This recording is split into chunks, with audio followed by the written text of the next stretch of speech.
Welcome back, friends, to Mrs. Levern's Art Room. Today we talked a little bit about Georgia O'Keeffe, who was a wonderful artist that drew and painted the land around her that she saw out in nature. I actually had the honor of getting to go to New Mexico over the summer with my husband and my parents, and we got to see some of Georgia O'Keeffe's original works of art in the museums there. So what we're going to do today is a mountainscape of mountains and trees in the style of Georgia O'Keeffe. So to start, I'm going to draw with an oil pastel. I like to start with oil pastel, and then later we're going to color this in with our soft pastels. Those are the chalky ones.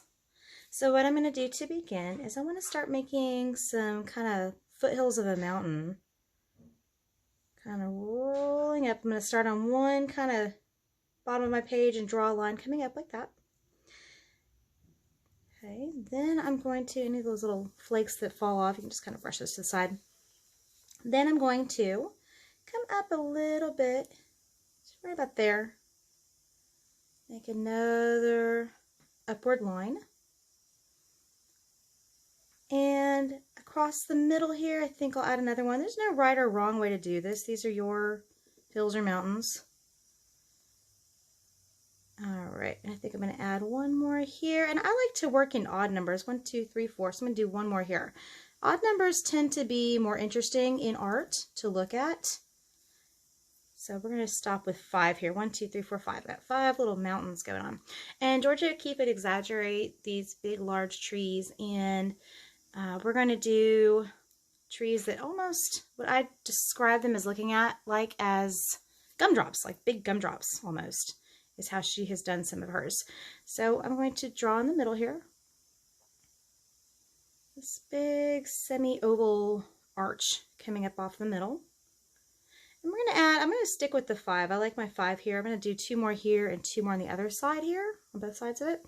So now I'm going to come in and add maybe a shorter abstract of a tree. And maybe one more and it'll come off the page like that. When we abstract in art, we are actually taking a main idea and abstracting the basic ideas from it. So in this sense, we're thinking of trees and how they are a mass that take up space. And I'll do one here and one here. Big misconception with abstract art is that it's just splattering paint wherever you feel like. That's a whole different style of artwork. Even Jackson Pollock had his own methods behind his abstractions when he did that. Okay, so we've got a great start here with our mountains and our trees. And you can use any color background paper. I just chose to start with gray. Black works really well, especially with what we're doing later to color this in. Any color would work. I'm going to start with, this can become your sun or your moon in the sky. Start with a circle, depending on how you want this to be a daytime or a nighttime scene. And then you're going to do concentric circles, we call that. And we're going to draw those circles coming around. And I can fit one more there. Oh, and look at that. 1, 2, 3, 4, 5.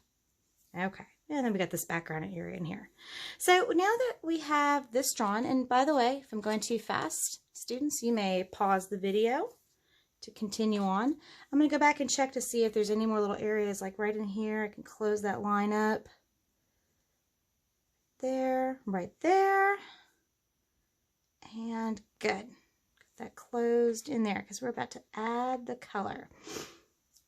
Okay. This is where I'm going to put those aside.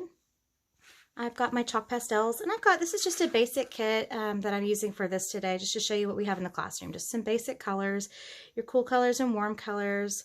Let's review. Warm colors, red, orange, yellow. Pink can be a warm color. Cool colors, purple, green, and blue.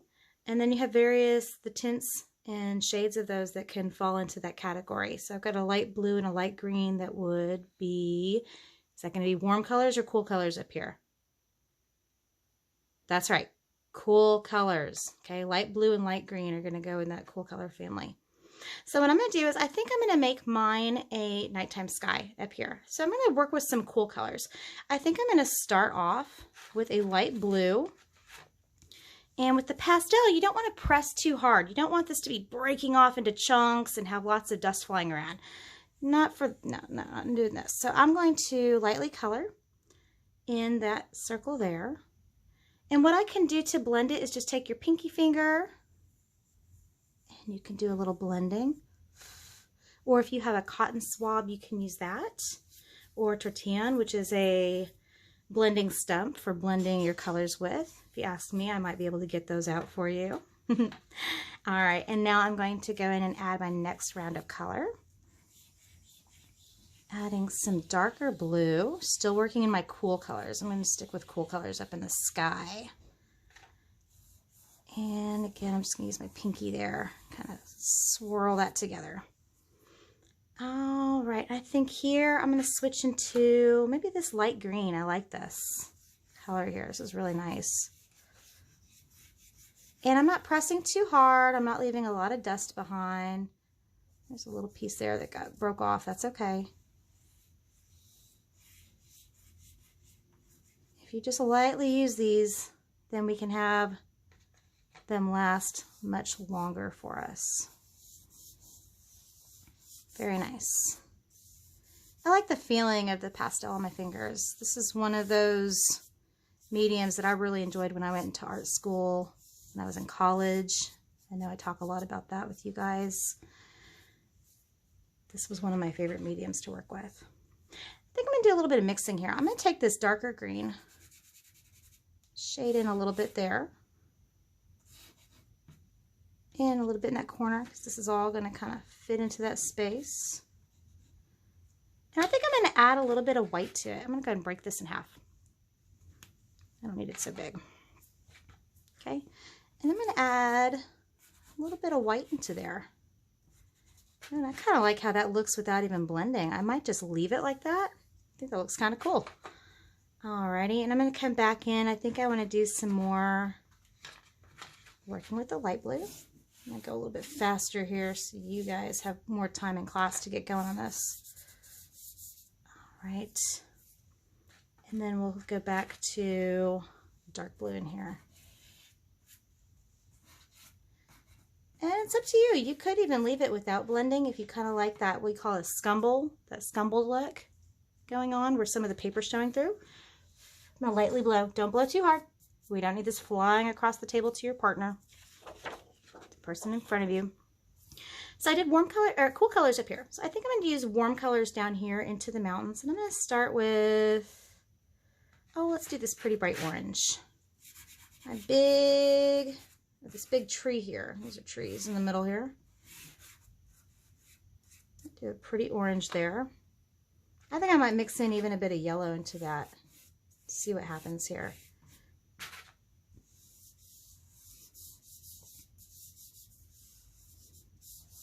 Very nice. Got a little too much going on there. That's okay though. All right, and maybe I'll just go ahead and do just plain yellow over here. You can play with it. You can even do some ombre effects on here. Let's do a yellow one over here too while I'm at it. Ombre, you could easily come in and add a little bit of orange just on the top. Blend it in with your finger. A little bit darker there. Blend it downward. Ombre is not the technical term. We actually call that a gradient in our color scale going on when we move from a darker value to a lighter value, going from the orange into the yellow. But I know you kids like to say you remember the ombre, what that is. All right, and I've got some red here.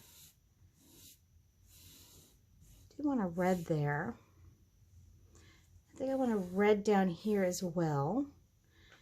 I'm going to leave this one with just the red and blend it, but I want this one to be pink. So what should I add to the red to make it lighter and make it a pink? Yes, a white. Very good. So we're going to add some white. Oh, that's looking good.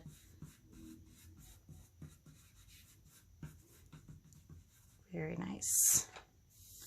Got a nice pink going on here. Lightly blow that off there. Okay.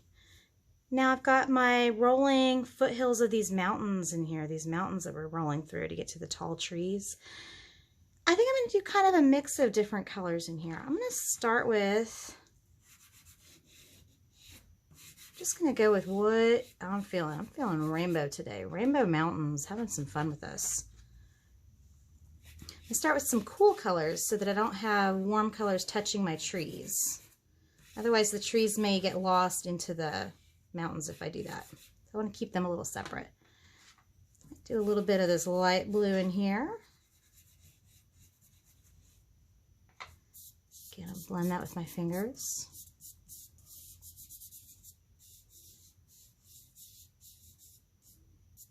Okay. I might even take some of this orange and come in here. I like the orange how it looks next to the blue. They are complementary colors. Maybe that's why they look so good together, huh? I'll bet.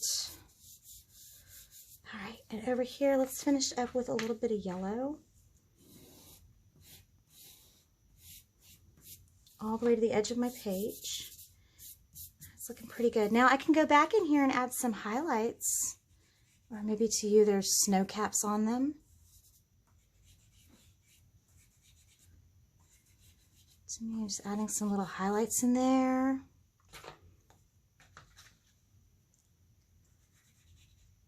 Maybe add a little bit of some shadow, to add some depth going on here in the corners. Some of this darker color.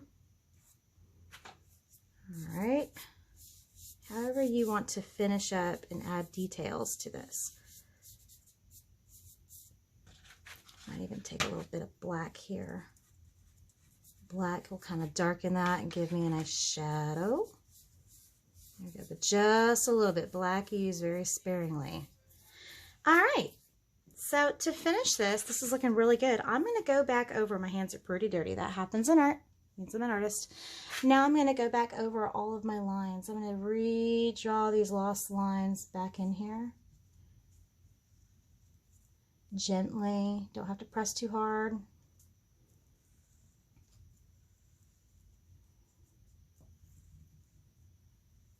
You don't have to do this step here. I just like to kind of make this look a little cartoonier. It's up to you.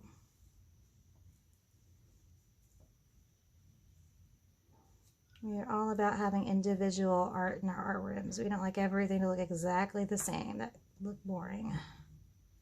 Like I like to tell my students, you guys, I don't want to go to a museum and see 100 of the same pieces of art hanging on the wall. I want everything to look different for me. There we go. Our own Georgia O'Keeffe inspired artwork of mountains, trees, and a beautiful sky. Thank you very much for watching and have fun with the rest of your day making art.